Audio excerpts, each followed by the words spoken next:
उचित अनुभव। हम सभी भगवान पार्श्वनाथ स्वामी के पादमूल में बैठे हैं और चाहते हैं कि हम वस्तु को समझें। क्या है? वस्तु को समझें और वस्तु सही समझ में आना चाहिए। पर ध्यान रखना, उसमें एक दुविधा है। दुविधा ये है, हमारा ज्ञान मनुभैया, हमारा ज्ञान परोक्ष ज्ञान। कैसा ज्ञान? हमारा ज्ञान परोक्ष ज्ञान, और हमें वस्तु जो है परोक्ष ज्ञान से कैसे सही समझ में आए। और जो आगम में जो लिखा हुआ है या केवली ने जो कहा हुआ है वे प्रत्यक्ष ज्ञानी थे। समझ रहे ना आप बात को? क्या है? हम इंद्रिय के सुख को सुख मानते हैं, हम भवन आदि या सब कुछ मिलने के बाद सुख मानते हैं, पर्याय सुंदर दिखती है तो हम उसको अच्छा मानते हैं। ये सारी चीज़ें हम वर्तमान में जो मान रहे हैं ये परोक्ष ज्ञान से मान रहे हैं। किससे मान रहे हैं? ध्यान रखना, ज्ञान के दो भेद हैं, परोक्ष ज्ञान और प्रत्यक्ष ज्ञान। कौन कौन से हैं? पहले तो ये समझ लें परोक्ष ज्ञान किसे कहते हैं और प्रत्यक्ष ज्ञान किसे कहते हैं। जो इंद्रिय और मन की सहायता से होता है उसको बोलते हैं परोक्ष ज्ञान। क्या बोलते हैं? परोक्ष ज्ञान। ध्यान रखना, हम आंखों से देखते हैं। किससे देखते हैं? क्या नाम भैया आपका? रानू, आप कानों से सुन रहे हैं कि नहीं सुन रहे? सुन रहे कि नहीं सुन रहे? सुन कौन रहा? सुन कौन रहा? देखो अच्छे से समझना, सुन कौन रहा? पंडित जी, सुन कौन रहा? ठीक है, ध्यान रखना, किससे सुन रहे हैं? किससे सुन रहे हैं? अब भेद करना। एक करण है, करण यानी कान भी होता है, एक करण यानी साधन भी होता है, हेतु भी होता है। हम कान से सुन रहे हैं। किससे सुन रहे हैं? कान से सुन रहे हैं। तो भैया कान से सुन रहे हैं तो जिसका प्राण निकल जाता है, ऐसे जीव को भी सुनना चाहिए था। सुनता है क्या वो? क्यों नहीं सुनता? ध्यान रखना, इंद्रियां साधन है, सुनने में साधन है, इंद्रिय साधनी है। ठीक है ना? आप ध्यान रखना, भगवान भी देखते हैं, सुनते हैं, जानते हैं, पर इंद्रियों से रहित। यहाँ तक कि अवधि ज्ञान, मनापरय ज्ञान और केवल ज्ञान। कौन कौन सा? अवधि ज्ञान, मनापरय ज्ञान और केवल ज्ञान। ध्यान रखना, ये सब जो है ना ये प्रत्यक्ष ज्ञान है। कौन से ज्ञान है? इनको इंद्रियों की आवश्यकता नहीं पड़ती, इनको मन की भी आवश्यकता नहीं पड़ती। समझो अच्छी बात को। क्या है? आपको वर्तमान में एक पर्याय दिख रही, पर अवधि ज्ञान वाले बहुत सी पर्याय जानते हैं। जानते कि नहीं जानते? उनको तो दिखी ही नहीं रही। कैसे देखी उन्होंने? समझ रहे ना? ये अंतर हो गया। वो आपकी भूत की, भविष्य की बहुत सी पर्याय जान सकते हैं। कौन जान सकते हैं? भूत की और भविष्य की बहुत सी पर्याय जान सकते हैं। इसलिए ध्यान रखना, हम उस बात को समझने का प्रयास और प्रयत्न करें कि हमारा ज्ञान जो है वो कौन सा है? परोक्ष ज्ञान। कौन सा ज्ञान है? परोक्ष ज्ञान। भगवान का ज्ञान कौन सा है? प्रत्यक्ष ज्ञान। अब समझना, वस्तु को समझने के लिए भगवान ने प्रत्यक्ष जाना है और हम परोक्ष जानते हैं। क्या जानते हैं? देखना, हम देखते हैं जो भी। अभी आपका समाधि तंत्र का जो वाचन चलेगा उसमें भी समझ में आएगा आपको। जो हम देखते हैं वो पुद्गल दिखाई देता है। क्या दिखाई देता है? पंडित जी, ये क्या दिख रहा है? आत्मा दिखाई दे रही क्या? सही बताना, आत्मा दिखाई दे रही क्या? यही कारण से बहुत सारे लोग आत्मा को मानते नहीं है। आज विज्ञान भी नहीं मानता है। कौन नहीं मानता है? विज्ञान भी आत्मा को नहीं मानता। अच्छे समझना, विज्ञान भी आत्मा को नहीं मानता, क्योंकि वो प्रत्यक्ष नहीं दिखा पा रहा है। जिसको जैन दर्शन में साम्यार्थ प्रत्यक्ष कहा है। थोड़ा सा विषय आपको कठिन लग रहा होगा, पर समझो इसके बिना ही हम भटक रहे हैं। क्या है? समझो क्या है? इसके बिना ही हम भटक रहे हैं। हमारे पास कौन सा ज्ञान है अभी? कौन सा ज्ञान है? परोक्ष ज्ञान। और वास्तविकता में वस्तु का निर्णय जो होता है प्रत्यक्ष ज्ञान से होता है। किससे होता है? प्रत्यक्ष ज्ञान से होता है। सही वस्तु का वर्णन भी जो किससे होता है? प्रत्यक्ष ज्ञान से होता है। हमें आत्मा दिख नहीं रही है, पर ध्यान रखना, आत्मा का अनुभवन आपको हो रहा है। जैसे हम पुद्गलों का अनुभवन करते कि नहीं, खट्टा मीठा, ये आप अनुभवन कर रहे हैं कि नहीं कर रहे हो? ये रसना इंद्रिय के द्वारा आप कर रहे हैं कि नहीं कर रहे हो? स्पर्श के द्वारा अनुभवन कर रहे हैं कि नहीं कर रहे हो?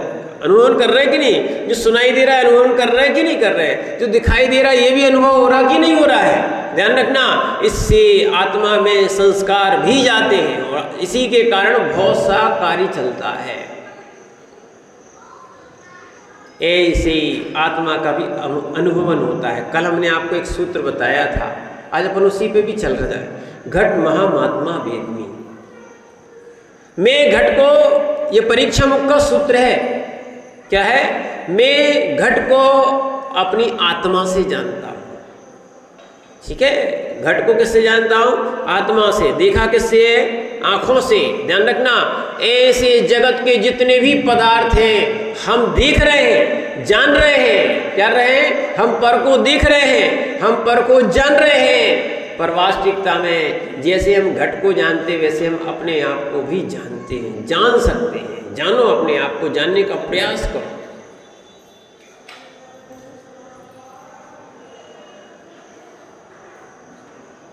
ध्यान में बैठो आपको लगेगा कि बिल्कुल शरीर भिन्न है। जैसे अपने आप को आप रानू मान लिया ना, मोनू मान लिया ना, पंडित जी मान लिया ना, ठीक है ना? माने ही है ना? हो क्या? हो क्या? माना है ना? ऐसी अभी एक थोड़ी सी जो सत्य है उसको मान के देखो कि ये आत्मा शरीर से भिन्न है।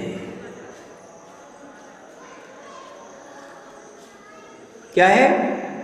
वास्तविकता क्या है? आत्मा शरीर से भिन्न है। आत्मा शरीर से क्या है? भिन्न है। इसका वेदन करने का प्रयास करो आप। आत्मा शरीर से भिन्न है, इसका वेदन करने का प्रयास करो आप। जब आपको भिन्न समझ में आएगी, फिर ये नहीं लगेगा कि हम बहुत भारी हैं, हल्के समझ में आओगे। कि ध्यान करने वाले ध्याता ध्यान भी करते हैं। क्या है? इसीलिए कल आपको बताया था, अहविको खलु शुद्धो दंसर नाणमयो सदारूपी लवि अर्थमज्ज किंचिवी अर्णम परमाणु मित्यपि। यानी इस आत्मा का परमाणु मात्र भी माने कुछ नहीं है, मात्र ज्ञान दर्शन है, ज्ञान दर्शन है। ठीक है ना? इसी बात को आचार्य पूज्यपाद स्वामी ने भी लिखा, अहमिक को खल ने उन्होंने लिखा है कि एको हम निर्मा शुद्धो ज्ञानी योगिंद गोचरा बाया संयोग गजा भावा मत्ता सर्वेपि सर्वथा। समझो, हम मिश्र वस्तु को अपना मान रहे हैं। ये शरीर और आत्मा वर्तमान में कैसी है? कैसी है? कैसी है? नहीं है, मिश्र है। अभी वर्तमान में कैसी है? देखो, इसीलिए हम आपसे कह रहे हैं, हम आपको इस वस्तु को सही जानने का अपन एक बार जान तो लो। सही जान लोगे तो सही मानोगे। हम गलत जाने हैं सो गलत माने हैं। ये भी मिश्र दशा है। शरीर और आत्मा की कैसी है? मिश्र दशा है। हम आपको आज के विषय पे भी ले जा रहे हैं। प्रश्न था निश्चय क्या है, व्यवहार क्या है, इसको समझना। क्या निश्चय से ही समझा जाता है कि व्यवहार से समझा जाता है? ठीक है, समझो आप बात को। क्योंकि हमने भी जो कल शब्द बोला था उस पे भी प्रश्न आया था, कहाँ गए भी स्वतंत्र भैया? क्या है? उनका भी प्रश्न था, हमने कहा जरूर समझ में आएगा। वो बोल रहे थे कि महाराज जी केवल ज्ञान में विकल्प कैसा? हमने कहा आज तक सुना नहीं है तो इसलिए तुम्हें विकल्प हो गया। क्या है? क्या है? ज्ञान सविकल्प होता है, दर्शन निर्विकल्प है और ज्ञान सविकल्प है, ऐसा सर्वार सिद्धि में लिखा हुआ है। कैसा लिखा है? सर्वार सिद्धि में लिखा है। और ध्यान रखना, लोग नहीं समझ में आ रहा है, जब विकल्प नहीं आएंगे तो नए नए गे भगवान के ज्ञान में कैसे आएंगे?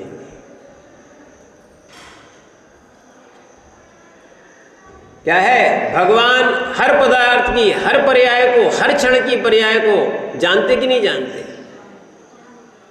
सुनना, हम भी नया नया अनुभव कर रहे कि नहीं? क्या है? नया नया अनुभव कर रहे कि नहीं?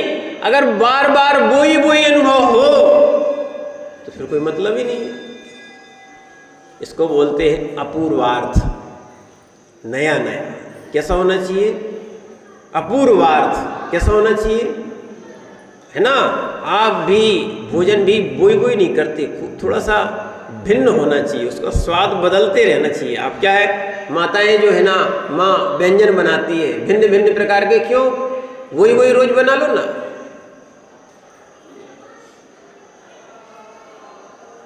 अगर वही व्यंजन रोज खाए जाए, बताओ माँ, क्या फिर क्या है? मन ऊब जाता है, ऐसे ही है ना? तो आप क्या करते हो? भोजन में भी क्या करते हो? क्या करते हो? समझ रहे? आज और चीज देख लो। अरे भैया, पहले के जमाने के लोग गए, अब तो क्या है, वो फेसबुक और व्हाट्सएप पे नई नई वस्तु आती है, नई नई चीजें आती हैं। अरे एक बार रख ली है, वही चलाओ ना, चलाने से तो वह काम बन जाएगा। बोले नहीं, अब मजा नहीं आता है। गाड़ी तो वैसे भी चलती है, मोबाइल तो वैसे भी चलता है, बहुत सारी वैसे भी चलती हैं, पर नया चाहिए, ठीक है ना? ये ज्ञान का विकल्प है। ऐसे ही जैसे रागी नए भोगों में आनंद मानता है, ऐसे योगी नए ज्ञों में आनंद मानता है। उसके नए ज्ञ आते हैं, पदार्थ आते हैं। क्या आते हैं? और यदि ये परिणमन ना मानोगे, सुनना, तो फिर ये ज्ञान के विकल्प ही तो है, और क्या मानोगे उसको? कई लोगों ने सोच लिया, देखो हम आपको बताएं, कई लोगों ने सोच लिया कि क्या है, निर्विकल्प यानी शून्य। क्या मान लिया? ऐसे भी ज्ञान है, ऐसे भी मैंने दर्शन है जिन्होंने कह दिया आत्मा शून्य हो जाती, कुछ नहीं बचता। समझो अच्छे से बात। भगवान के 8 कर्म 6 होते हैं, सुन लो, आपको बता रहे हैं। इसलिए भगवान क्या है, कहाँ पहुँचते हैं? सिद्धालय में पहुँचते हैं। और कई लोगों ने एक और बात कह दी, पहले भी हमने आपको बताई थी, 8-6 होने के बाद भगवान के कुछ नहीं बचता ना, कुछ नहीं बचता ना। ऐसी बहुत सारी लोगों की मान्यता है, और भजन गाते हैं लोग, निर्गुण और न्यारे। भगवान निर्गुणी हो गए ना पंडित जी, निर्गुण हो गए क्या? अब तब तो समझ ही नहीं रहे। अगर गुण से रहित हो जाएंगे तो द्रव्य बचेगा क्या?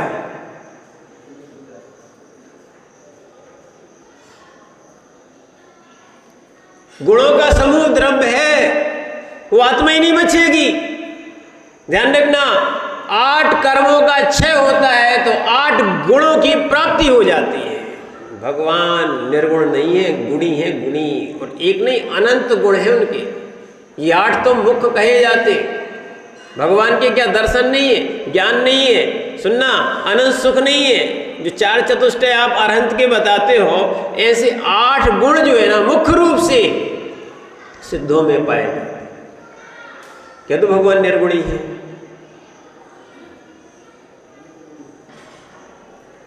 इसीलिए ध्यान रखना, बहुत सारे लोग समझते नहीं है और क्या मालूम क्या क्या बोलने लगते हैं। इसीलिए अकलंक स्वामी ने स्वरूप संबोधन ग्रंथ लिखा और मंगलाचरणी लिखा है, मुक्ता मुक्तैक रूपोया कर्म भी संविदादिना अक्षयं परमात्मानां ज्ञानमूर्ति नमामि तम। ज्ञान मूर्ति है। कैसे है? कैसे है? समझ रहे ना? तो वो ज्ञान है, ज्ञान। हम उस ज्ञान को समझने का प्रयास कर रहे हैं। आज हमारा ज्ञान कौन सा है? मति ज्ञान, श्रुत ज्ञान और प्रत्यक्ष ज्ञान, सकल प्रत्यक्ष ज्ञान मात्र एक है, केवल ज्ञान। हम जो शास्त्रों में लिखा होता है पढ़ तो लेते हैं, मान नहीं पाते। और जिसने जो सुना दिया भगवान तो निर्गुणी है, सपन ने वो भी मान लिया। समझो, जैसे हम आपसे बोल रहे थे निर्विकल्प निर्गुणी, सुनो, अगर कहा जाए निर्विकल्प निर्विकल्प, निर्विकल्प का अर्थ है कि खोटे विकल्प नहीं आना। कौन से? खोटे विकल्प नहीं आना, राग द्वेष और कसाय के विकल्प नहीं आना, इसका अर्थ है निर्विकल्प।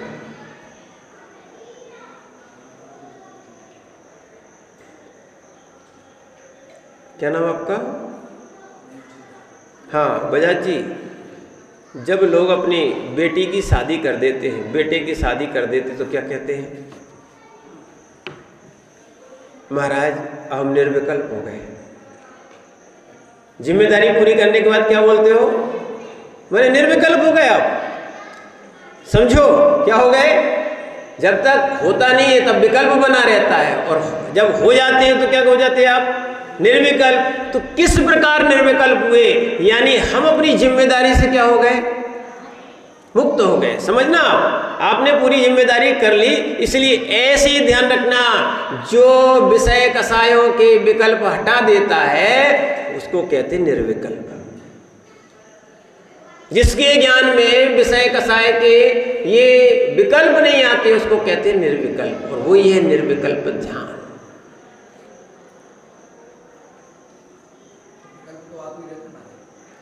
नहीं, आज मूल विषय को समझने का प्रयास करो। हम समझा रहे हैं, ज्ञान में विकल्प आते हैं, ज्ञान में विकल्प आते हैं, ज्ञान में विकल्प आते ही हैं। ज्ञान निर्विकल्प नहीं होता।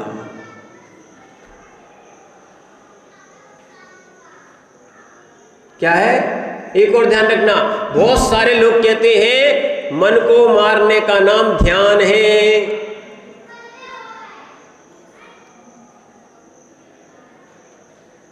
बहुत सारे लोग, और सुन लो भैया, कई लोगों ने तो अपनी इन आंखें ही फोड़ ली, बोले आंखें नहीं होंगी तो मन नहीं भटकेगा। सुनो, कई लोगों ने, अब अच्छे से समझना, कई लोगों ने इसीलिए नशा का सहारा लिया है। कई लोग साधु भेष में भी क्या करते हैं, नाना प्रकार के। क्यों? हमने भी पूछा, ये साधु बनने के बाद नशा क्यों? गांजा या हुक्का या अफीम, ये क्यों?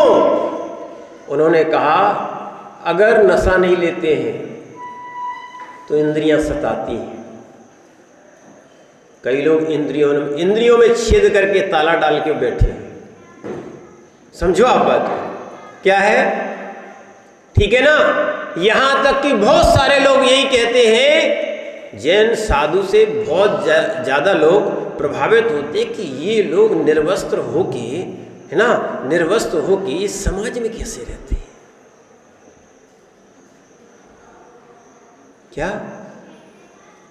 एक बार तो सुनना, एक बार तो जब हम लोग आचार्य के साथ थे, बंबई चातुर्मास के लिए जा रहे थे, तो उस समय क्या हुआ, हम लोग एक स्थान में रुके, वो श्वेतांबर स्थानक था। और योगा योग उसी दिन क्या हुआ कि श्वेतांबर साधु भी, वो भी विहार करते हुए उसी स्थान में आ गए। ठीक है, हम लोग गर्मी का समय था तो हम लोग आचार्य सब छत पे रुके हुए थे। और जैसे ही सामायिक समाप्त हुई, वहाँ भी एक पंडित जी थे साथ में, विहार करा रहे थे, वहीं के बम्बई के थे, ठाणा कहलाता है वहाँ के पंडित जी साथ में चल रहे थे। और जैसे ही सामायिक हुई तब तक तो सबने रुक दिया कि महाराज सामायिक कर रहे हैं, उन्होंने ठीक है। और जब सामायिक समाप्त हुई तो वे श्वेतांबर साधु रात में ही आ गए। क्या आ गए? हाँ, आचार्य के दर्शन किए। उसके बाद क्या है, हम लोग भी वहीं पास में ही लेटे हुए थे, तो हमने कहा कि चलो एक काम करें, बोलना तो है नहीं, पर आचार्य से ऐसे निवेदन करके बगल में बैठ गए। हम सोच रहे थे कि क्या करते हैं लोग, तो उनकी चर्चाएं सुनी, उनने और भी चर्चाएं की थी। फिर एक चर्चा उनने ये भी की थी, आप दिगंबर भेष में, सुनना, श्वेतांबरों का प्रश्न था, उन साधुओं का प्रश्न था, आप दिगंबर भेष में ब्रह्मचर्य की साधना कैसे करते हो? आचार्य तो मौन थे, रात में कैसे बोलेंगे? तो उन्होंने पंडित जी को इशारा किया, मन को क्या है, मन को नियंत्रण करते हैं। ध्यान रखना, निर्विकल्प होना। आज आपको क्या बता रहे हैं, हो सकता है लोग क्या है, आपको लगता है क्योंकि आपने अभ्यास नहीं किया। हम लोगों ने अभ्यास भी किया है, अनुभूति भी है हम लोगों के पास। क्या है, मन को जितना विषय दोगे, जितना जो विषय दोगे, उतना उससे अभ्यस्त हो जाता है। क्या है, अगर मन को विचलित होने का अभ्यास दोगे तो मन विचलित रहता है, और मन को एकाग्र करने का प्रयास करोगे तो मन एकाग्र होता है। हम आपसे कहें साइकिल चलाना सीखी? किसर भैया साइकिल चलाई है? अभी भी चलाते हो? अच्छा, तो आपने पहले दिन जो साइकिल चलाई थी वैसे ही आज साइकिल चलाते हो क्या? देखो, आपको अनुभव बता रहे हैं आपको, क्योंकि ये अनुभूत वस्तु है। पहले दिन अपन साइकिल चलाते हैं तो कितने बार गिरती है, लगते है कि नहीं? रानू भैया याद है, गिरे हो? कितने बार गिरे हैं? बस, उसके बाद ज़्यादा नहीं गिरे। ध्यान रखना बजाज जी, कई बार गिरे हैं, बताया भी नहीं है, और ये और देख लेते हैं कि किसी ने देखा तो नहीं। क्या है, और फिर अच्छे समझना है इस विषय से, उदाहरण से विषय को समझना है। दृष्टांत उलझने के लिए नहीं होता है, दृष्टांत समझने के लिए होता है। क्या है, जैसे साइकिल चलाते समय हम कई बार गिरे, पर हमारा उद्देश्य था साइकिल चलाना सीखना है, और ये भी देख लेते थे कोई देख तो नहीं रहा, और हाथ पैर अपन ने साफ किए और खड़े हो गए। ठीक है ना, लग भी जाए, खून भी आ जाता था, फिर भी हमें विकल्प नहीं रहता था, हमें सीखना है। ठीक है, हम ये कह रहे, पहली बार जब आपने साइकिल चलाई थी तो आपकी अच्छे से चल गई थी क्या?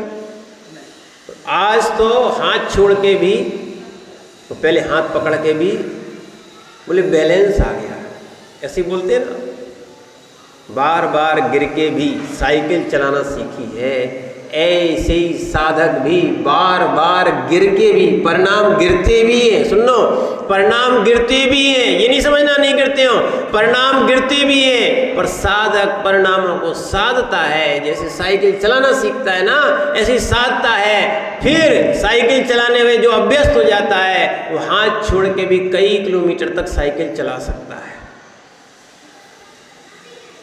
है कि नहीं?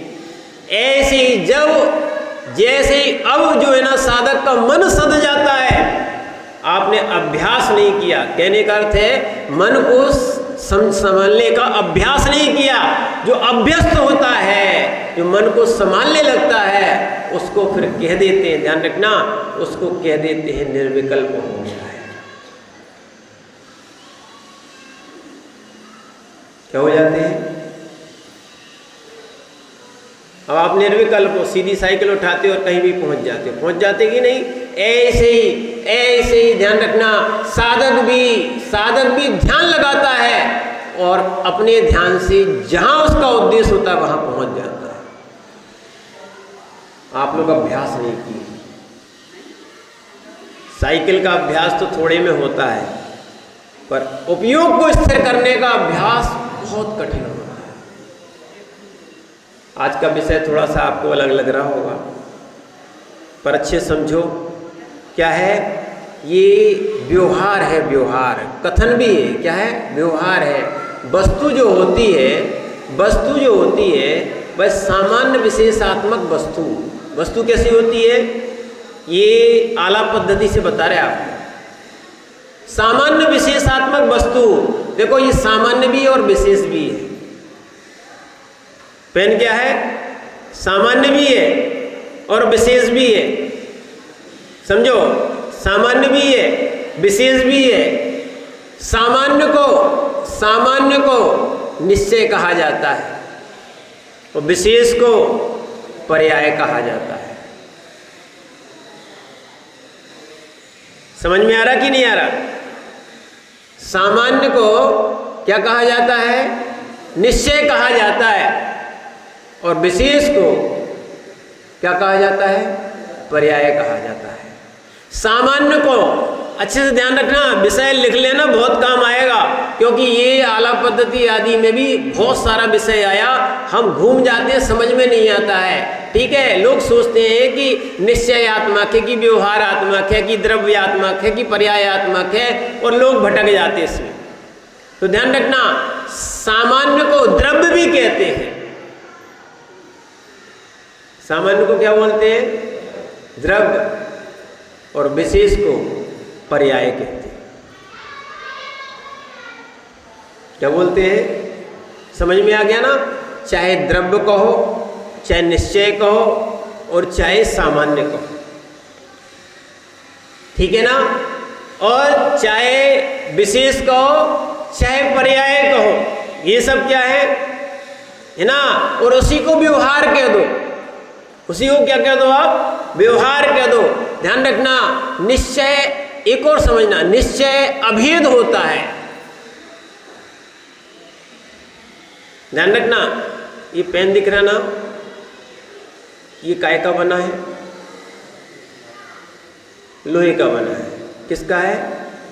ये भी क्या है? लोहा है ना, दोनों।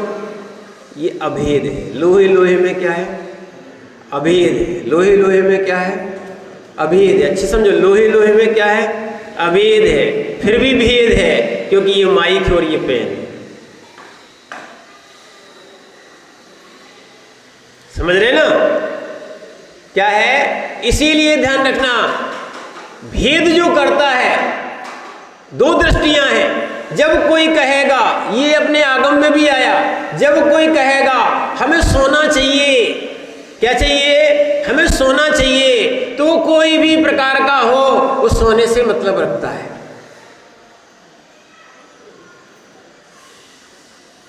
क्या है? आचार्य समंतबद्ध स्वामी ने आत्ममीमांसा में इसमें लिखा है कि देखो, राजा है ना, राजा के पास जो सोना है, पर उसका एक बच्चा भी था और एक बेटी भी थी। क्या है?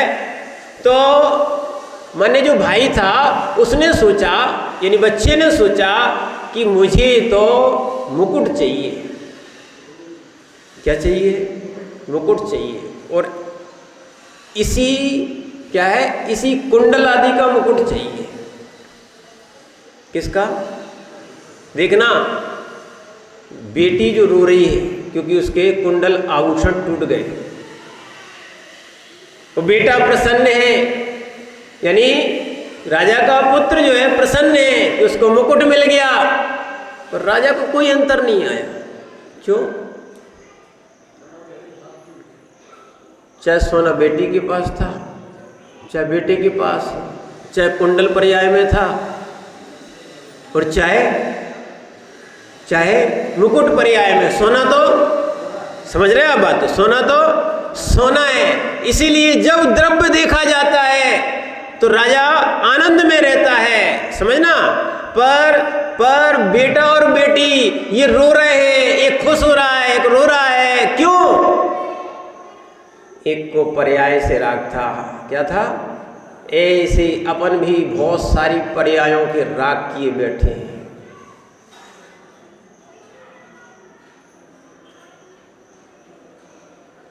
देखो नया विषय सुनो, आनंद आएगा। द्रव्य दृष्टि से द्रव्य देखोगे, कोई विकल्प नहीं, वो सारा विकल्प पर्यायों में, विकल्प भी पर्याय है, विशेष भी पर्याय है। समझो, बहुत अंदर जाना पड़ेगा। जिन आगम को समझने के लिए पर्याय निकल जाएंगी।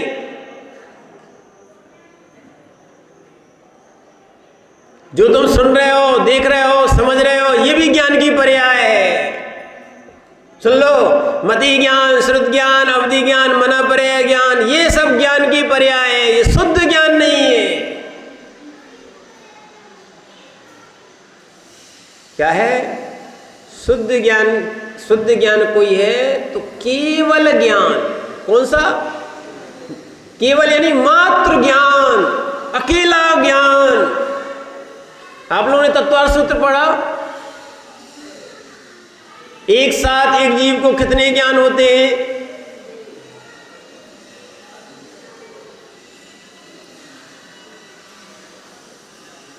निर्वेश सागर जी, एक साथ एक जीव को कितने ज्ञान होते हैं?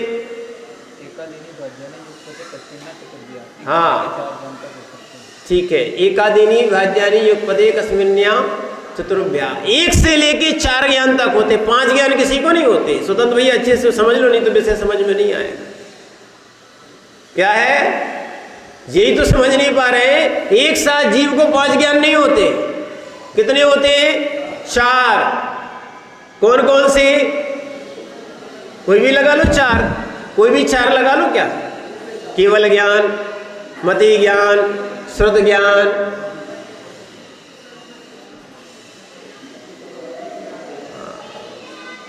पहले एक से आओ। अगर एक ज्ञान होगा तो मात्र कौन सा होगा? केवल ज्ञान, अकेला होगा, जिसका नाम है केवल ज्ञान, अकेला ज्ञान। कौन सा ज्ञान? शुद्ध ज्ञान। कौन सा है? केवल ज्ञान।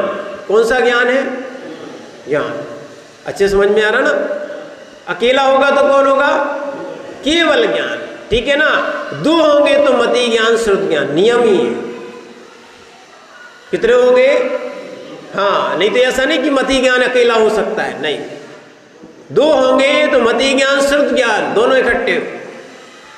3 होंगे तो मति ज्ञान, श्रुत ज्ञान और अवधि ज्ञान, या मति ज्ञान, श्रुत ज्ञान या मना पर्याय ज्ञान, ऐसे भी हो सकते हैं। 4 होंगे तो मति ज्ञान, श्रुत ज्ञान, अवधि ज्ञान और मना पर्याय ज्ञान, ये लगातार हो सकते हैं।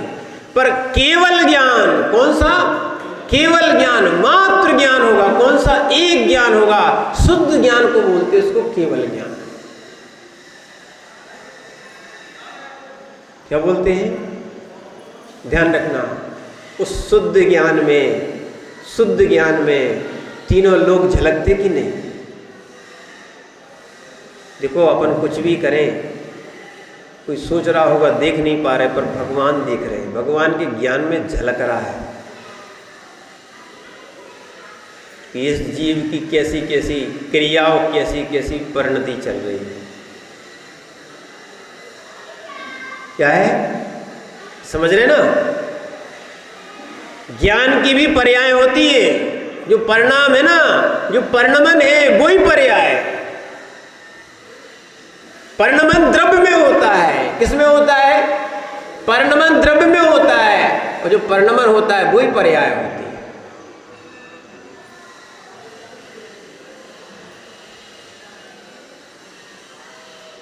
अभी मनुष्य पर्याय है। कौन सी? ये भी समझो, ये भी अब इसका परिणमन हो जाएगा, ठीक है ना। तो ये पर्याय छूट के दूसरी पर्याय मिल जाएगी। समझो आप बात। जीव की पर्याय, जीव के द्वारा उपार्जित पर्याय है तो पुद्गल की पर्याय, ठीक है ना। जीव की या कर्म की पर्याय कह दो इसको, क्या है, आज जैसे परिणाम करोगे, आज जैसे परिणाम करोगे आने वाली वैसी पर्याय होगी। आप अपनी पर्याय के भाग्य विधाता स्वयं हो। इसीलिए ध्यान रखना, आप भगवान से नहीं कहना कि हमारी अगली पर्याय अच्छी हो, भगवान से नहीं कहना हमारी पर्याय अच्छी हो, भगवान तुम्हारी अच्छी पर्याय नहीं दे सकते हैं। हाँ, भगवान के निमित्त से हम जितनी विशुद्धि बनाएंगे, जितनी पूजा और आराधना करेंगे, मिलेगी स्वयं के निमित्त से। क्या है, यहाँ जैन दर्शन में भाग्य विधाता भगवान नहीं है, भाग्य विधाता जीव स्वयं है। भविष्य सुधारना चाहते हो, सुनना, भविष्य सुधारना चाहते हो, कौन कौन भविष्य सुधारना चाहता है भैया,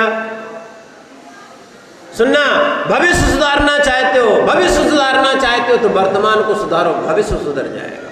भविष्य वैसे नहीं सुधरेगा।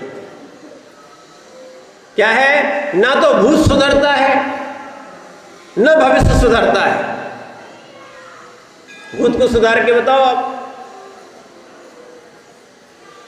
भूत को वो वाला भूत नहीं, भूत पर्याय किस पे कह रहे हैं आपसे, भूत पर्याय को सुधार के बताओ। क्या निकल गई, जो हो गई सो हो गई, अब सुधार सकते हैं क्या, नहीं सुधार सकते हैं, ठीक है ना। भविष्य को सुधार सकते हो क्या, जब आई नहीं है तो क्या सुधारेंगे, ठीक है ना।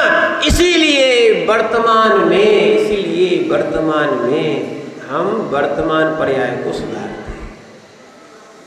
तो पर्याय को सुधारने के लिए परिणाम सुधारते हैं। किसको सुधारते हैं, तो ध्यान रखना, ये द्रव्य भी है और ये पर्याय भी है। फिर से देखना, इसमें निश्चय भी है, इसमें व्यवहार भी है। क्या है, द्रव्य दृष्टि से ये पुद्गल है, द्रव्य दृष्टि से क्या है, पुद्गल है। पर्याय दृष्टि से क्या है, पेन है। द्रव्य दृष्टि से क्या है, पुद्गल है, सब पुद्गल है, सब पुद्गल है। ध्यान रखना, द्रव्य दृष्टि से क्या दिख रहा है, सब पुद्गल दिख रहा है। और पर्याय दृष्टि से पेन दिख रहा है, माइक दिख रहा है, यहाँ भी मनुष्य दिख रहे हैं, यहाँ भी भेद है। देखना, स्त्री और पुरुष का भेद है कि नहीं, भेद है कि नहीं, मनुष्य में भी भेद है कि नहीं, स्त्री पुरुष और नपुंसक का, तीन तो ये भेद है, ये लिंग भेद है, द्रव्य लिंग भेद है। कौन सा, समझो अच्छे से, ये द्रव्य लिंग भेद है। कौन सा, अभी आप समझे नहीं हो, नहीं तो घबरा जाओगे।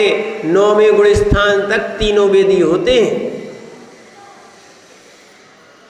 महाराज क्या बोल रहे हैं, 9वें गुण स्थान तक तीनों वेद होते, तीनों वेद।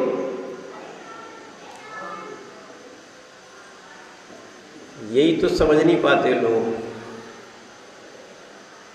9वें गुण स्थान तक ध्यान रखना, तीनों वेद होते, तीनों वेद। बोले महाराज आजकल तो हमने ये सुना था कि 5वां गुण स्थान तक होता है ना, महिलाओं का, स्त्रियों का, या स्त्री पर्याय में कहाँ तक हो सकता है, 5वां गुण स्थान हो सकता है। पर आपने 9वां कैसे बोल दिया। हाँ, समझो आप बात को, स्त्री वेद की अपेक्षा या भाव वेद की अपेक्षा, द्रव्य वेद की अपेक्षा तो क्या है, पहले से लेके 5वां तक बनता है स्त्री पर्याय, और क्या है, और द्रव्य की अपेक्षा से पहले से लेके 14वां तक बनता है मनुष्य पर्याय, माने पुरुष पर्याय। समझ रहे ना आप बात को। इसीलिए इस बात को समझना है कि द्रव्य की पर्याय, ये पेन द्रव्य की पर्याय, ये वस्तु है ना, द्रव्य की पर्याय। अब बताओ, आज समझ में कम आ रहा होगा पर समझना पड़ेगा। ये द्रव्य की पर्याय, पर्याय है, द्रव्य नहीं है। द्रव्य पर्याय नहीं है, द्रव्य पर्याय नहीं है। पेन है नहीं, द्रव्य की पर्याय है।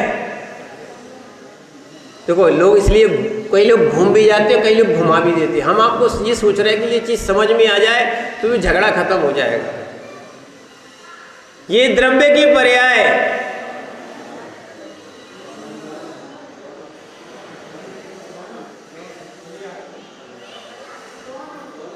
क्या है दादाजी? पर्याय है, द्रव्य नहीं है ना, द्रव्य नहीं है ना, है? ध्यान रखना, यही भूल चल रही है, यही भूल चल रही है। बिना द्रव्य के पर्याय, बिना पर्याय का द्रव्य होता ही नहीं है। यही जैन दर्शन है, इसी को अनेकांतवाद कहते हैं। क्या है?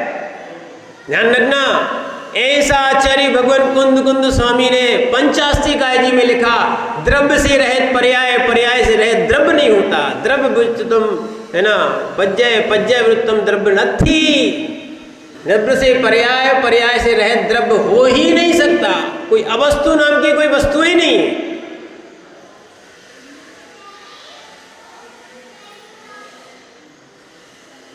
समझना। एक और चीज समझे, जो हम नए को समझ रहे हैं, किसको समझ रहे हैं? आज नए विषय समझो आप, नए को समझ रहे हैं, इसको भी समझने का प्रयास करो। क्या है दादाजी? अभी रुक जाओ, बैठ जाओ, जाओ प्रवचन के बाद आना।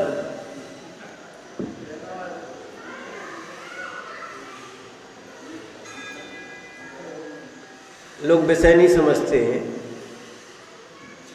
हाँ कोई दिक्कत नहीं।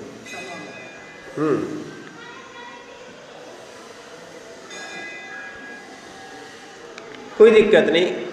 वो अलग नए से आए थे, हम अलग नए से बात कर रहे थे। क्या है? अब अच्छे समझना, एक कागज पे लिख दो भैया, लिख दो। जोर हम वो लिखने वाले थे आज, वो क्या है अब समय की, लिख दो, लिखो पेन। देखो आपको नई चीज बताए, बड़ा लिख दिया, ठीक है दिखाओ। ये क्या लिखा है? सही लिखा कि नहीं लिखा? क्या लिखा? ये क्या है? हाँ ये क्या लिखा? क्या लिखा है? लिखा है ना? ये क्या है? कैसी बातें करते हो? ये क्या है? ये क्या है? ये क्या है? हद हो गई यार। ये क्या है?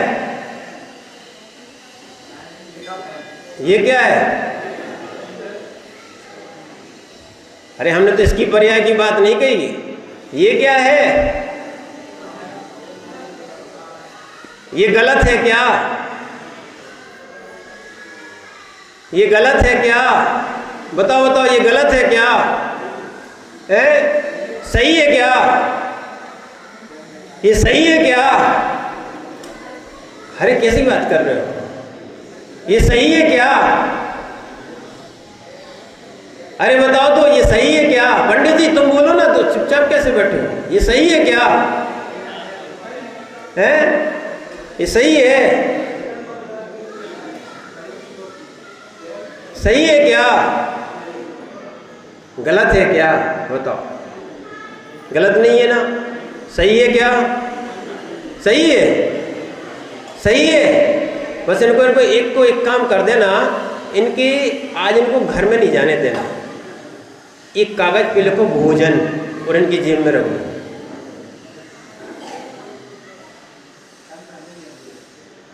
मिल जाएगा क्या? ध्यान रखना। अब समझो अच्छे से। आज वस्तु को अच्छे से समझाने का प्रयास कर रहे थे। क्या है? भेद है। ये संज्ञा की अपेक्षा से सही था। ये लक्षण की अपेक्षा से सही है,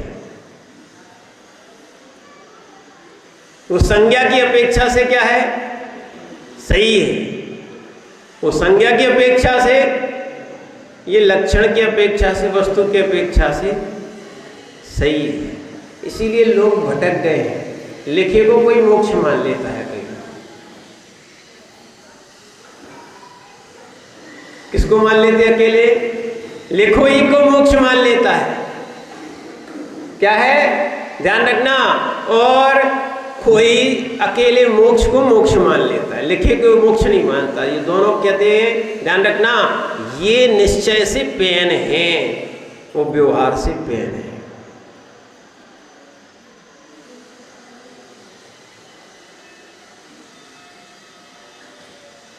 लिखा है ना, वो कैसे, व्यवहार से, उपचार से पेन। गलत है क्या, गलत है क्या, समझो, गलत है क्या, सही है क्या? अब कहेंगे सही है क्या, सही का पेन है क्या? क्या है, जैसे बच्चे को डराने के लिए अपन बोलते थे हवा आ जाएगा, हवा आ जाएगा, हवा आ जाएगा, वो भी सोचता है कौन सा हुआ है ना। और माता धीरे से कोई वस्तु लेती है और उसको क्या करती है, छुपा देती है, ठीक है ना। डरा भी दिया, हवा ले गया, कौन ले गया, क्या दिखाते हैं अपन बच्चों को, क्या कहते हैं, हवा ले गया। और वो भी क्या है, धीरे से जाता है और खा पी के आ जाता है, और माँ देखती कहाँ गया, वो माँ से कहता वो भी हवा ले गया। ऐसे नहीं होता है। इसीलिए ध्यान रखना, विषय को समझना चाहिए ज्ञान से, विषय को समझना चाहिए ज्ञान से। और समझने के लिए सामान्य विशेषात्मक निश्चय व्यवहारात्मक कथन होता है। ध्यान रखना, इस पे कहीं पेन लिखा क्या, पेन कैसे बोला,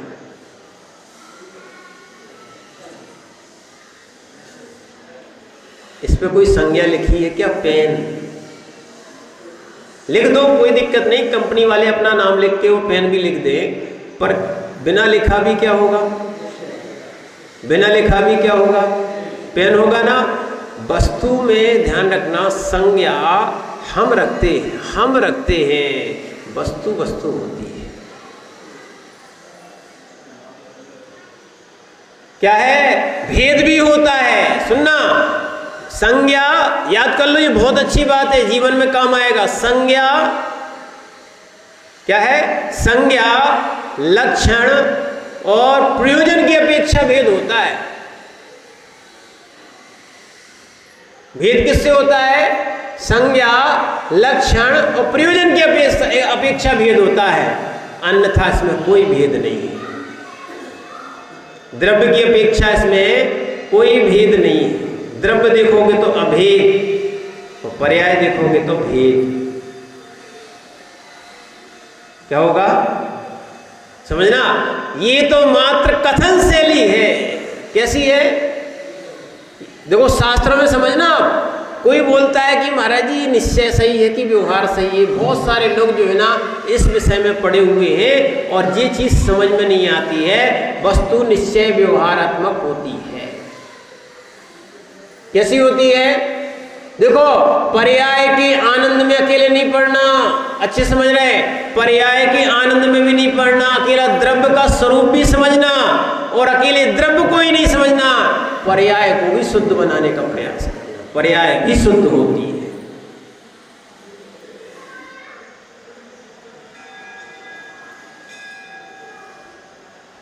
बोले पर्याय शुद्ध होती है, अभी तक तो यही सुना था, द्रव्य शुद्ध होता है। क्या सुना था भैया,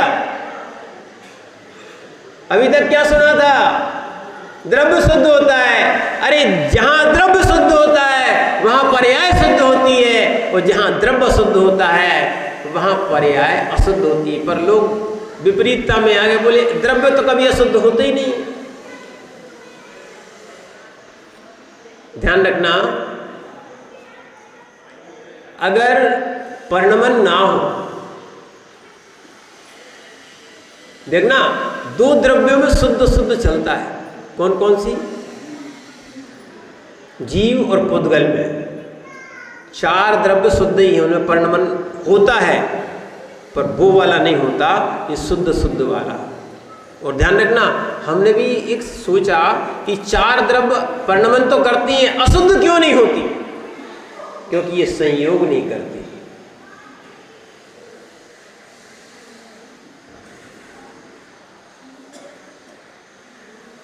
नई चीज समझो, जहां दूसरे द्रव्य का संयोग होगा वहां एक द्रव्य दूसरे द्रव्य से मिलने के बाद अशुद्ध हो जाएगा।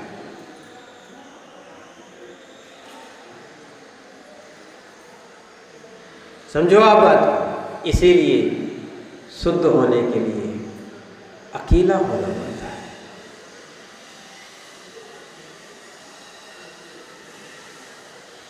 स्कंध क्या है? जो आप ये देख रहे हैं ना, ये स्कंध है। स्कंध ये अणु नहीं है, या इसको परमाणु नहीं बोल सकते आप, ठीक है। उद्गल भी स्वतंत्र होता है, तो एक होता है तो शुद्ध होता है। और जहां बहुत से मिल जाते हैं तो क्या हो जाता है? उद्गल भी अशुद्ध हो जाता है। ऐसे जीव भी, ध्यान रखना, जीव में जैसे ही कर्म मिल जाते हैं तो क्या हो जाता है? ये इस जीव द्रव्य अशुद्ध द्रव्य हो गया, ठीक है। और इस दो ही का कथन जिनागम में है, लोग समझ नहीं पाते हैं, ठीक है। कई लोग शुद्ध ही शुद्ध पढ़ लेते हैं, सो अशुद्ध को भूल जाते हैं, उनको बिल्कुल अभाव कर देते हैं। और कई लोग क्या करते हैं? अशुद्ध शुद्ध ही पढ़ लेते हैं, शुद्ध को मैंने समझ ही नहीं पाते। ध्यान रखना, दोनों चीज समझना पड़ता है। इसीलिए एक गाथा भी आई है। क्या आई है? उसको अपन पढ़ें। आगम को हम कैसे जाने? किसको?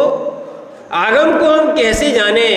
तो आचार्य महाराज ये अध्यात्म अमृत कलश भी बोल सकते हो, या फिर ये समय सार जी की टीका जो है उसमें एक कलश आया, श्लोक आया है, ठीक है। तो वहां पर आचार्य महाराज लिखते हैं, जय जिणमय पवज्ज तामा व्यवहार निश्चय महुआ इक्कीण विणा छिज्जई ऋचम अन्नीण पुण तच्छम। जो जिनमय, यानी जो जिनमत में, किसमें? जिनमत में प्रवेश करना चाहता है तो वे दोनों नयों को मत छोड़ना। अच्छे समझना। कई लोग बोलते हैं हम तो निश्चय वाले हैं, कोई बोलते हैं हम व्यवहार वाले हैं। अपन को ध्यान रखना, ये तो मात्र कथन है। अपन तो अनेकांतवादी हैं, हम दोनों वाले हैं। कैसे हैं? हाँ, निश्चय भी है, व्यवहार भी है। और इसमें क्या है समझो, इससे जिन मत में तुम भेद डाल रहे हो तो तुम ही भटक रहे हो। जिन मत जिनवाणी अभेद है। क्या है? कैसी है?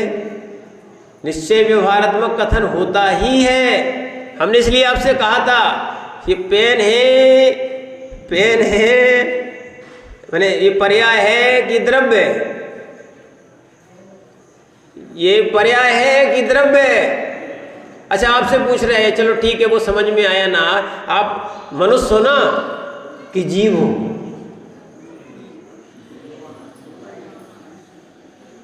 ध्यान रखना, आज एकांत कथन होने लगा। बोले हम तो आत्मा है बस। क्या है हम? मनुष्य नहीं हो। बताओ, मनुष्य नहीं हो? बोले हम तो आत्मा, स्त्री नहीं हो। ठीक है ना? ध्यान रखना, इसके बिना तो तुम्हारा संसार ही नहीं चलेगा। तो कई बार कहते हैं, समझो, चक्रेश भैया पिता हो कि नहीं हो, पति हो कि नहीं हो, बेटे हो कि नहीं हो, है ना, हो कि नहीं हो, दुकानदार हो कि नहीं हो, रिश्तेदार हो कि नहीं हो। सुनना, आप कितने हो? हमें तो एक दिख रहे थे, इतने कैसे हो गए? संज्ञा, लक्षण, प्रयोजन की अपेक्षा सब भेद है। क्या आत्मा नहीं हो? क्या आत्मा नहीं हो? कैसे आत्मा में पर्याय नहीं है? क्या है? हाँ है। अब कह दो जो अपन ने पढ़ा ना, आधार, आधे, छोटे में पढ़ा ना, 7 प्रकार की विभक्तियां होती हैं। 7वीं विभक्ति का नाम क्या है? 7वीं विभक्ति पढ़ी ना, कर्ता, करण, संप्रदान, कर्ता, कर्म, करण, संप्रदान, अपादान, अधिकरण, उन्हें संबंध भी आता है और अधिकरण। ठीक है ना? 7वीं विभक्ति क्या है? अधिकरण। क्या है? अधिकरण। अब अपन को समझ में आएगा। फिर धीरे धीरे आप बिल्कुल नहीं, आत्मा आधार है, ठीक है ना, या इस पर्याय को आधार मान लो और इसमें इस पुद्गल में जीव आधि है। आधार आधि संबंध है। कैसा है? और अब इन चीज को समझ जाओगे, इसलिए समझाया जा रहा है। इतनी देर मैंने 1 घंटे का जो प्रवचन हो गया है, इसलिए समझाया जा रहा है। हम इसको नहीं समझते तो पर्याय को ही बहुत सर्वस्व मान लेते हैं। हम पर्याय के कल्याण के, पर्याय के सुख में लगे रहते हैं, जबकि पर्याय यही नष्ट होने वाली है। पर्याय अनित्य है, द्रव्य नित्य है। अगर वास्तविकता में सुख चाहते हो, आप लोग संबंध बनाए हो, क्योंकि आप पर्याय का सुख चाहते हो। क्या चाहते हो? हम लोगों ने संबंध छोड़ दिए हैं क्योंकि हम द्रव्य का सुख चाहते हैं।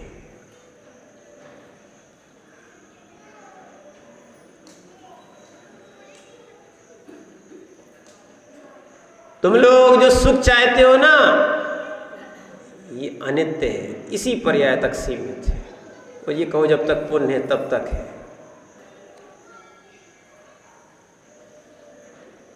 समझो, पुण्य और पाप की बहुत बड़ी बात है। क्या है? सुनना कि राम वन में रहे, सुसुखी रहे। ठीक है ना? रावण लंका में रहा तो दुखी हो गया, भाई छोड़ के चला गया, कहीं और चीजें हो गई। क्या है? समझ रहे ना? ये पुण्य पाप का खेल था सब। समझो आप बात को। पुण्य पाप भी एक पर्याय है। पुण्य पाप भी क्या है? पर्याय है। ये भी उत्पन्न होती है और नष्ट होती है। ये भी उत्पन्न होती है और नष्ट होती है। अगर ऐसे विषय को सुनोगे तो बड़ा आनंद आएगा। अब हम कौन सी पर्याय उत्पन्न करें, सुख की कि दुख की? वर्तमान में जो जो पाप कर रहे हो, इससे कौन सी पर्याय उत्पन्न होगी? भैया इतना तो कर जाओ, अगली पर्याय में मनुष्य ही बनो।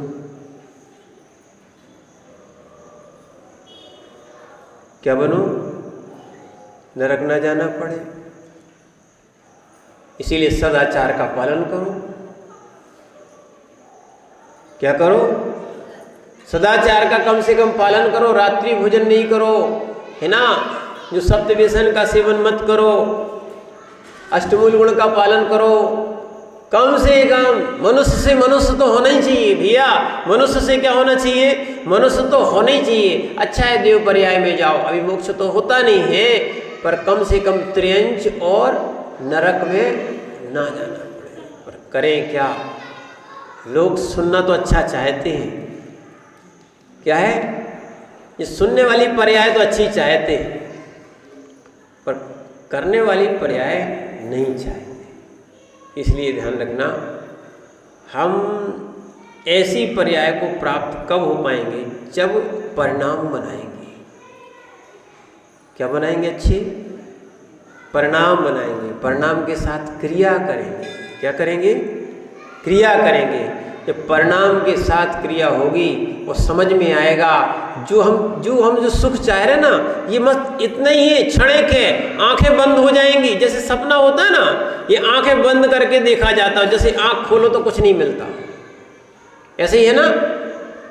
कोई हो सकता है रात में रसगुल्ला खा रहा हो, सपने में रसगुल्ला खा रहा हो, खाए कि नहीं खाए कभी?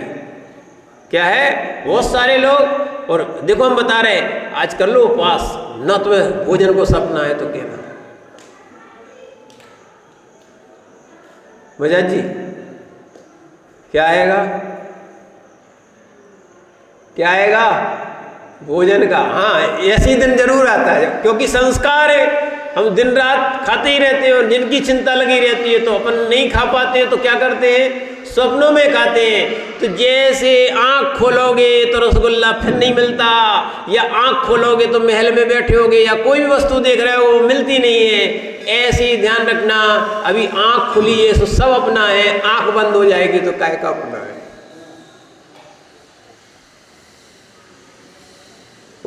वो बंद आंख का सपना था, ये खुली आंख का सपना है।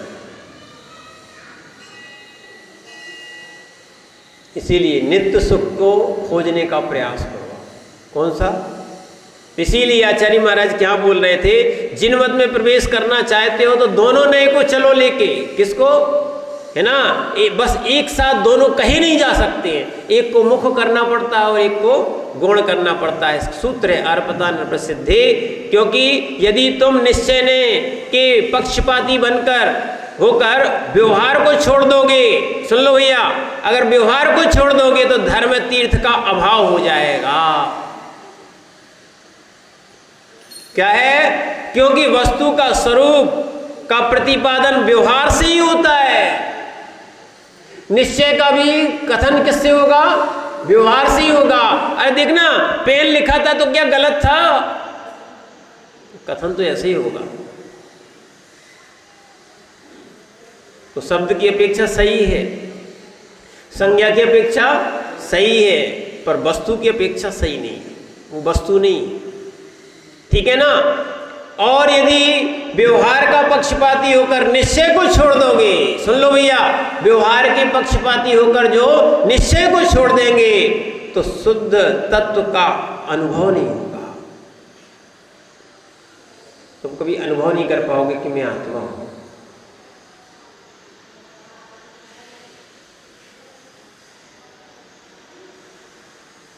सबके अंदर आत्मा है। क्या है? क्या है? मोबाइल के अंदर आत्मा नहीं है। समझो आप बात को, उसको चलाना पड़ता है, इसके अंदर आत्मा है। मोबाइल के अंदर आत्मा नहीं है। क्या है? इसमें जरूर दिख रहे हैं, ये पुद्गल का ही परिणमन है। समझो अच्छे से बात को। क्या है? ये मैं नहीं हूं। क्या है? ये प्रतिबिंब है। समझो बात को, ये दिख रहा है जो क्या है, इसमें मोबाइल में प्रतिबिंब है, मैं नहीं हूं। समझना बात को, ऐसे ही अच्छे समझना, जो वास्तव में दिख रहा है ये प्रतिबिंब है। क्या है? पर्याय है, ये आत्मा नहीं है। समझ रहे ना आप बात को। इसलिए शुद्ध स्वरूप का अगर व्यवहार ही मान लिया तो शुद्ध स्वरूप का आप अनुभव नहीं कर पाओगे। अतः दोनों को भली भांति जानकर, पक्षपात को छोड़कर योग्य पदार्थों को ग्रहण करना चाहिए। समझ में आ गया ना। तो अपन को क्या जरूरी है? निश्चय जरूरी है कि व्यवहार जरूरी है? निश्चय जरूरी है कि व्यवहार जरूरी है? महाराज तीसरा मत क्यों बना दिया आपने? मैंने नहीं बनाया भैया। क्या है? नहीं तो बोले महाराज तीसरे वाले आ गए। बोले कौन से? एक तो निश्चय वाले आते थे, एक कौन आते थे? व्यवहार वाले। ये महाराज नए निकले कौन से आ गए? बोले ये दोनों वाले, ये नया पंथ चला दिया। ध्यान रखना, नया पंथ था ही नहीं। क्या है? तुमने निश्चय और व्यवहार का अलग से कर लिया है। वस्तु तो द्रव्य और पर्यायात्मक दोनों होती कि नहीं होती है ना। इसलिए इसको समझने का प्रयास करो तो आपको अच्छे से वस्तु समझ में आएगी। जिनागम का कथन दोनों नए से कथन किया है। किससे है? और अगर इसीलिए स्पष्ट किया आचार्य महाराज ने लिखा है, अगर जिन मत में प्रवर्तन करना चाहते हो, जिन मत को आगम को जानना चाहते हो, तो दोनों दृष्टि से समझने का प्रयास करो और समझ लिया करो। ये कथन पर्याय दृष्टि से है, ये कथन निश्चय दृष्टि से है, या ये कथन निश्चय दृष्टि से है और ये कथन व्यवहार दृष्टि से है। न तो व्यवहार गलत है, सुन लो भैया, व्यवहार की अपेक्षा न तो व्यवहार गलत है और निश्चय की अपेक्षा से ना निश्चय गलत है। गलत कहाँ हो जाता है? व्यवहार को निश्चय में लगाओगे तो गलत हो जाता है, और निश्चय को व्यवहार में लगाओगे। देखो हमने पेन का लिखा हुआ बताया था अभी कि सही है क्या? तुम कह रहे थे हाँ सही है। हम कह रहे सही है क्या? तुम कह रहे सही है। हम कह गलत है क्या? फिर भी तुम कह रहे सही है। कह रहे थे कि नहीं कह रहे थे? तो निश्चय शब्द की अपेक्षा सही पेन है, लिखा जो है ना सही लिखा, गलत लिखा क्या? ठीक है ना? ऐसे वस्तु की अपेक्षा ये पेन है। ऐसे ही अपन समझें तो अपन को निश्चय व्यवहार समझ में आएगा, जिनागम समझ में आएगा। बहुत बड़ी बात नहीं है, पर वस्तु को वस्तु समझो, कथन को कथन समझो। समझ रहे ना बात? और इस आत्मा का कल्याण करने का एक भाव समझो तो हमें समझ में आएगा। ओम नमः शिवाय।